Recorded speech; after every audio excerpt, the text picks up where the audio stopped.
এই ওলপাতার পাতুরি খাওয়ার পর একবার হলেও মনে হবে কেন এই রেসিপি আগে জানলাম না। আজ অনেক পুরনো দিনের একটা রেসিপি করে দেখা, ঝামেলা ছাড়াই সহজেই করে নিতে পারবেন এই ওলপাতার পাতুরি, যার স্বাদ মুখে লেগে থাকবে। এই পাতুরিতে ওই গাছের মাঝখানের এই কচি পাতাগুলো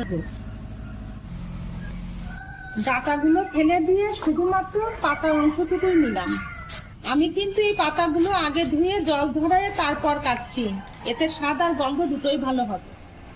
বাটার সময় সরিষার সাথে যদি নারকেল দেন তাহলে তেতো ভাবও হবে না, আবার স্বাদও বাড়বে। সাথে কয়েকটা কাঁচামরিচও দিলাম।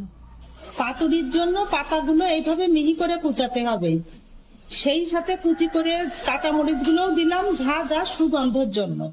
এখন লবণ, হলুদ, চিনি, পেঁয়াজগুলো এইভাবে মিহি করে কুচাবেন, তাহলে সব মশলার সাথে ভালো করে মিশে যাবে। চিংড়ি মাছ, বাটা মশলা, সরিষার তেল সবকিছু দিয়ে এমন ভাবে মাখবো যেন মশলার সাথে সবকিছু মাখো মাখো হয়ে লেগে থাকে। সরিষা, নারিকেল, সরিষার তেল এর সঠিক মাপেই এই পাতুরির আসল স্বাদ আসে। এই ওলপাতার পাতুরির রেসিপিটা আপনাদের ভালো লাগলে অবশ্যই একটা লাইক দেবেন। আমি এই পাতুরিটা কলা পাতায় মুড়ে করব, তাহলে দারুণ স্মোকি ফ্লেভার হবে।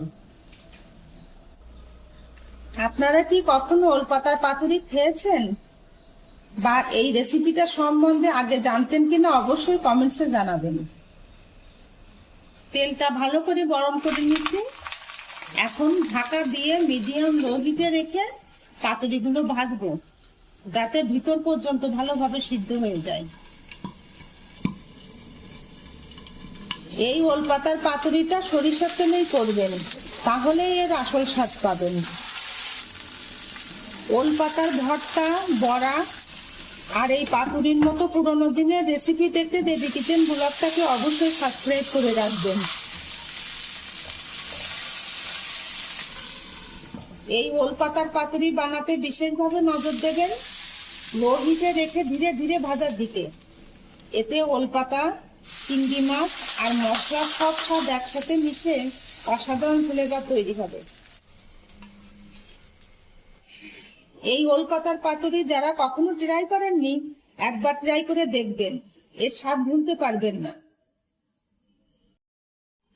আপনারা যারা আমার এই ভিডিওগুলো ধৈর্য সহকারে দেখে সুন্দর সুন্দর কমেন্টস করে আমার পাশে থাকেন, তাদের সবাইকেই অনেক ধন্যবাদ।